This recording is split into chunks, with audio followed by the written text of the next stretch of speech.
महिला कांग्रेस के स्थापना दिवस पर राहुल गांधी ने जो कुछ कहा उस पर विवाद शुरू हो चुका है।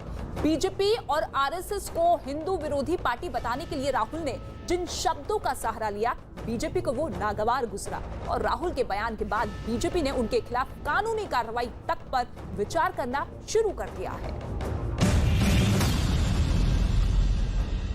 संघ को ये क्या समझ पाएंगे?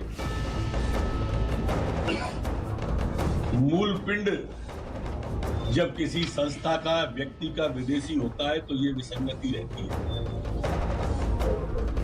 और इसलिए मैं कानून विशेषज्ञों से राय लूंगा कि इस विषय पे एफआईआर की जा सकती है। एक दिन पहले महिला कांग्रेस के स्थापना दिवस कार्यक्रम में राहुल ने जो कुछ कहा उसकी गूंज दूर तक और देर तक सुनी जाएगी, ये उसी वक्त तय हो गया था। आरएसएस ने महिला को हिंदुस्तान का प्रधानमंत्री नहीं बनाया, लेकिन राहुल के बयान के जवाब में उन पर इस तरह हमले होंगे और नौबत कोर्ट कचहरी तक पहुंचने की दिखने लगेगी, ये शायद किसी ने नहीं सोचा होगा। लेकिन मध्य प्रदेश के गृह मंत्री सहित बीजेपी के कई नेताओं ने साफ कर दिया कि कांग्रेस के नेता की बात उन जैसे लोगों को कितनी चुभी है। कल आपके खिलाफ एफआईआर दर्ज भी कराई जाएगी और आपने जो हिंदुओं का अपमान किया है, पूरी आप सहित पूरी कांग्रेस को हिंदू और हिंदुस्तान से माफी मांगनी होगी। मैं एफआईआर कराऊंगा, कल उनके खिलाफ एप्लीकेशन देकर एफआईआर कराएं।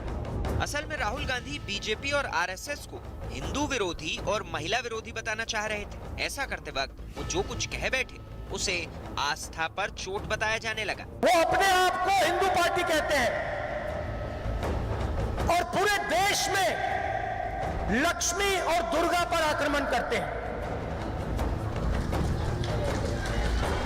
जहां ये जाते हैं कहीं लक्ष्मी को मारते हैं, कहीं दुर्गा को मारते हैं। चूंकि राहुल महिला कांग्रेस के कार्यक्रम में बोल रहे थे, इसलिए उन्होंने महिलाओं का मुद्दा उठाने की कोशिश की। राहुल गांधी पहले भी आरएसएस को महिला विरोधी संगठन बता चुके हैं। लगातार आरोप लगाते रहते हैं कि आरएसएस में महिलाओं के लिए जगह नहीं है। एक बार फिर मौका मिला तो राहुल गांधी ने साबित करने की पूरी कोशिश की कि बीजेपी और आरएसएस दोनों महिला विरोधी विचारधारा रखते हैं। चूंकि अगले कुछ महीनों में कई राज्यों में चुनाव होने हैं, इसलिए विरोधियों को राहुल के इस बयान पर पलटवार करने का मौका मिल गया।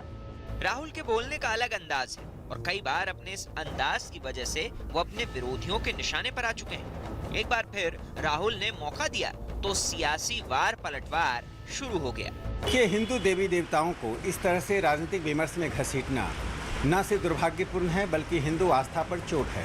जिस प्रकार से हिंदू देवियों को उन्होंने घसीटा है, उनकी तुलना अर्थव्यवस्था की चीज़ों से की है। यदि उनमें हिम्मत है तो ईसाई धर्म के और इस्लाम के ऐसे पात्रों को विमर्श में लेकर इस तरह की तुलना करके दिखाएं। वास्तव में हिंदुओं की उदारता का लाभ उठा रहे हैं। भारतीय जनता पार्टी का अस्तित्व जब हुआ और उसके बाद में उन्होंने यही जो है कारोबार शुरू किया। अपनी आंखों से जिस देश को बचाया, आगे बढ़ा किया, वो कांग्रेस इस देश को बिखरते नहीं देख सकती है। राहुल ने आरएसएस और बीजेपी पर किसी महिला को प्रधानमंत्री न बनाने के आरोप लगाए तो जवाब में बीजेपी ने राहुल को वंशवाद से हटकर सोचने की सलाह दे डाली। दरअसल राहुल गांधी ने बीजेपी और आरएसएस पर देश में डर फैलाने का आरोप लगाया। राहुल गांधी का आरोप है कि मौजूदा सरकार के दौर में किसानों से लेकर महिलाएं तक डरी हुई हैं।